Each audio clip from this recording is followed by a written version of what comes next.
polietilena dengan massa jenis rendah yang disingkat dengan LDPE, lapisan pengemas, kemudian isolasi kawat dan kabel, barang mainan, botol fleksibel, perabotan, bahan pelapis, contohnya LDPE ya. Kemudian ada polietilena dengan massa jenis tinggi. Kita tadi sudah mempelajari bahwa polietilena banyak kita jumpai pada produk-produk plastik. Nanti bisa dicek bahwa produk-produk plastik itu pun mereka mempunyai kode-kode tertentu. Ada LDPE, HDPE, PP, PVC, dan PS ya. Semuanya itu merupakan singkatan-singkatan dari menunjukkan jenisnya apa. Kalau misalnya di sini polietilena massa jenis rendah, ini disebut LDPE, di sini singkatan dari low density polyethylene. Kemudian polietilena massa jenis tinggi, di sini ada high density polyethylene. Kemudian ada polypropylen atau PP, yaitu pada bagian-bagian mobil dan perkakas, tali, anyaman, karpet, film misalnya ya.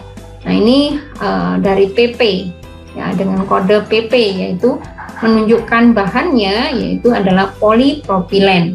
Kemudian PVC atau polyvinyl klorida, ini sudah tadi kita bahas di video sebelumnya.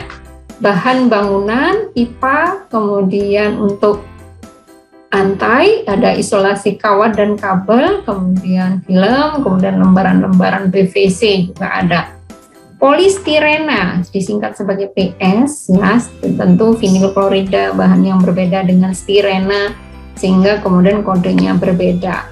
Merupakan bahan pengemas, ada busa dan film, isolasi busa, perkakas, perabotan rumah, kemudian barang mainan, polistiren dari stirena.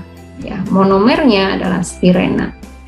Contoh polimer teknik. Ya, di sini ada tipe asetal, disingkat sebagai POM. Kemudian ada poliamida, ada poliamida imida, amida imida, poliarilat, singkatan-singkatannya macam-macam ini, dan ini menunjukkan bahannya. Di polisulfon, ada polifenilena sulfida, dan seterusnya ya, bisa diperhatikan di sini. Ada polifenilena oksida PPO, polifenilena sulfida PPS, dan seterusnya. Ini PEEK adalah polieter keton ya, karena E-nya polieter keton ya, dan seterusnya.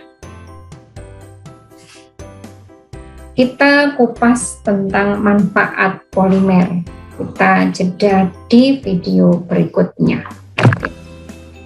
Oke, kita lanjutkan lagi tentang video berikutnya, yaitu tentang beberapa manfaat polimer. Kita tahu tidak bahwa ilmu kimia ada yang membuat bahan-bahan sintetik tidak selalu selamanya ada sisi buruknya, tetapi sisi yang dibutuhkan juga ada ya. Contohnya di sini adalah polimer sintetik misalnya.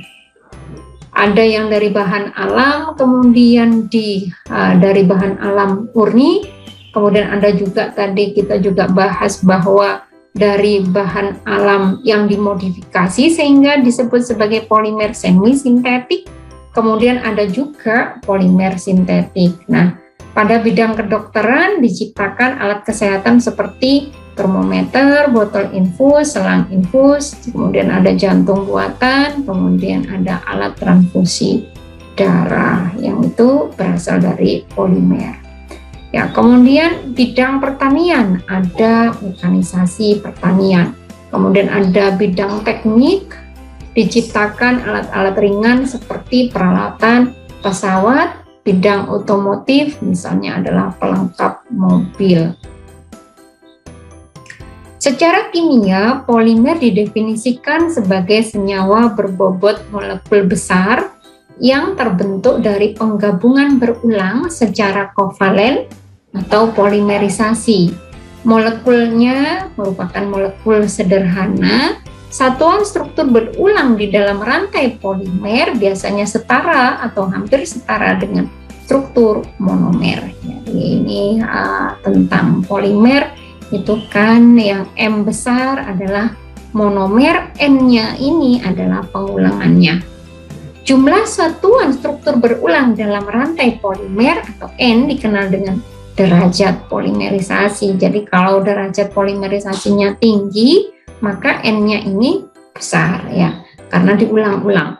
Tetapi yang misalnya yang polimer yang pendek ya, ada dimer, itu 2 monomer, trimer, 3 monomer, tetramer, dan seterusnya. Ketika itu sangat panjang, maka disebut saja polimer ya. dP atau derajat polimerisasi merupakan jumlah total unit-unit struktur termasuk gugusnya pada ujungnya itu apa. Nah, dP atau derajat polimerisasi dirumuskan sebagai 1/1 minus P, dengan P sama dengan N0, yaitu adalah molekul awal, dan N adalah molekul total. Di mana N sama dengan N0 kurung 1 dikurangi P.